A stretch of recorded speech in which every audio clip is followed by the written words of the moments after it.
Okay, today's Friday. We got Shishkabob. We're now out in the real world, and it's very distracting because he is shy. And despite the fact that he's a city dog, there's still a lot of elements here. The PA system, there's a lot of things that are normal distractors to a dog, and he particularly is a little. So the trick is to be relaxed. You see we have his bed here. So with him, it's about structure, and consistency. I'm going to step out my left foot, heel, and he's going to walk with me. And I'm just relaxed. There's no pulling. I turn, he turns. Good dog. I praise physically and verbally. The only time the dog gets a treat is when I tell him, go place, go place. He goes, and he hasn't figured this out yet. There's a lot, this is a completely strange environment to him.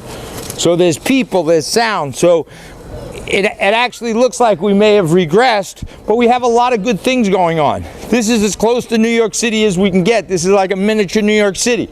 We have kids, we have PA systems, we have carts and shadows and shadowy things.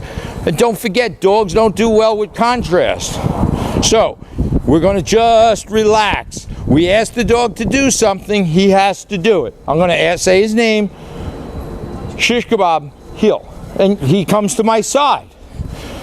He comes to my side. There's shadows, there's papers, there's all kinds of things. I turn, he turns. When I stop, he has a responsibility. Sit.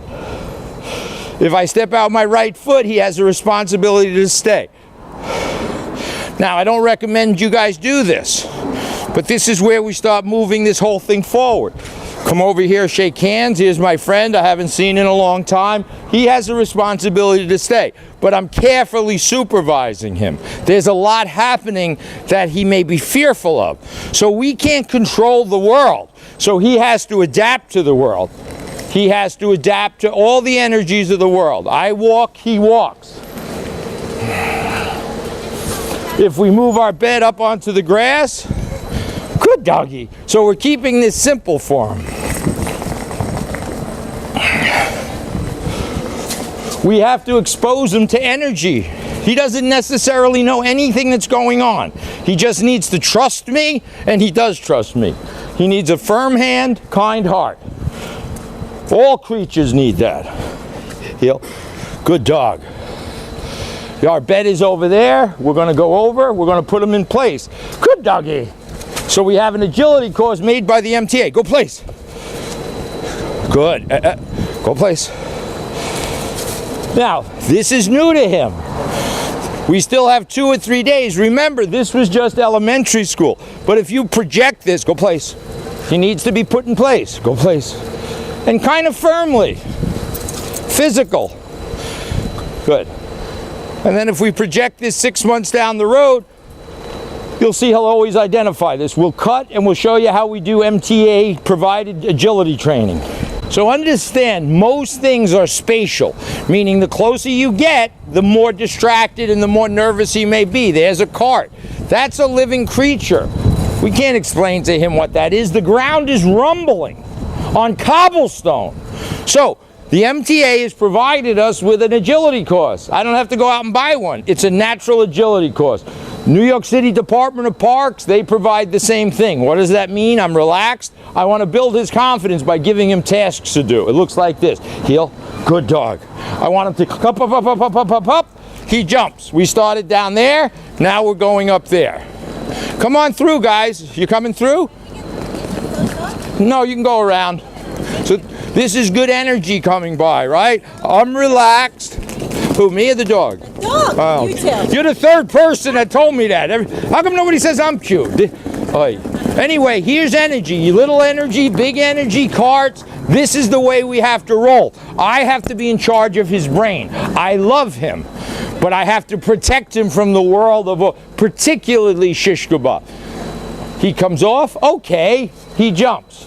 Now I'm going to go up a little further. Okay, come up. And he actually enjoys jumping. Some dogs don't. Some dogs like to climb. So this is a jumping exercise. I don't need to go buy something. We're going to cut and we're going to do some more agility, so to speak. So here we are in the epicenter of distractions. Remember, we have a little autistic brain that sees the world in pictures and sounds. He doesn't understand necessarily the jet plane.